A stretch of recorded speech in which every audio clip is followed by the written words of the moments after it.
What's up mga ka-adventure? Welcome back to my YouTube channel. So today, magpapalipad tayo ng drone.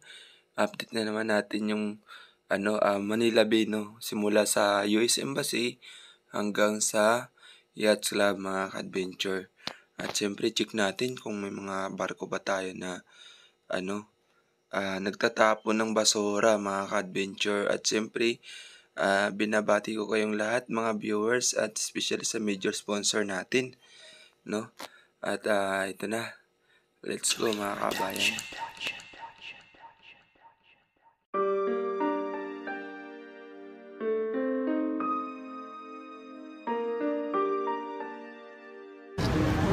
Itigil ang pagtatambak ng Dolomite sa Manila Bay!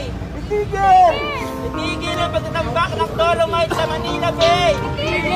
Itigil ang pagtatambak ng Dolomite sa Manila Bay! Alam mo ba sa Pilipinas, kailan makakakita? Pare-parehas Pilipino, puro paninira. Mga tao sa atin sa Pinas palagi negatibo, palagi may napupuna. Ganyan ang Pilipino, kahit gumawa ng tama ang gobyerno at pangulo, yung mali ang nakikita at sila'y nagre-reklamo. Nagagalit yung iba, sila'y di natutuwa dahil daw gobyerno ng Pinas walang ginagawa. Bagong balita, inayos na ang dagat ng Manila, pinalit ang puting buhangin bago makikita. Pero bakit dami ang galit at hindi masaya? Gusto nyo yatang nakikita yung nagkalat na basura, yung paligid nyo na madumi. Ayaw nyo bang malinis? Ano bang gusto nyo para hindi kayo magalit? Mas maganda nga sigurong ibalik na lang basura dahil lagi lang naman mali ang inyong nakikita.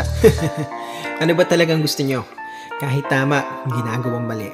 Puro puna at reklamo, kaya kawawang bayan natin walang pagbabago. Di ko alam, ikaw alam mo ba paano nila nasabi yung Pinas lalong humirap daw at lalo daw gumrabi? Siguro totoo kung ikitatamad-tamad, lagi kayo na umaasa na lang lagi sa bigay. Puro reklamo, puro welga at palagi may puna. Mula noon hanggang ngayon hindi na kayo sumaya. Mas gusto nyo bang ibalik yung dating bayang Pilipinas? Yung puro adik na mga nagkalat sa labas, yung panahon punong-puno pa nun ang dagat ng basura, yung panahon na sobrang andumi pa ng Maynila, yung panahon na madalas na may nagagahasa. Gusto nyo ba ibalik para Pinas muling masira? Kung katulad lang ng dati ang gusto nyo na mamuno, kung papipiliin ka, sige sino ang gusto mo? Si Aquino ba para Pinas ay bumalik sa dati? O si Duterte ba? Sige ikaw na ang mamili. Ito ang Pilipinas at ito tayong mga Pilipino. Siraan ng siraan pag hindi nila gusto ang nakaupo sa gobyerno. Madaming Pilipino kung ano-ano ang sinasabi nung inayos sa Manila Bay. Meron pa rin nagrally, di ba nakakahiya? Sa basura yung tinapon, taga Mindanao pa ang naglinis sa buong Luzon. Ilang taon na yung problema ang basura sa Manila. Pasalamat ang lahat na merong isang Bisaya. Kung wala pa si Duterte, ano na mangyayari? Hindi pa yan nagawa ng ibang dating presidente. Tapos ang lakas-lakas pa ng loob nyo magreklamo. Kala mo may naambag, may natulong sa gobyerno. Magwiwelga sa daan, magkakalat pa pagkatapos yung mga basura pa nila kung saan itatapon. Kung katulad lang ng dati ang gusto mong mamuno, kung papipiliin ka, sige sino ang gusto mo? Si Aquino ba para Pinas ay bumalik sa dati?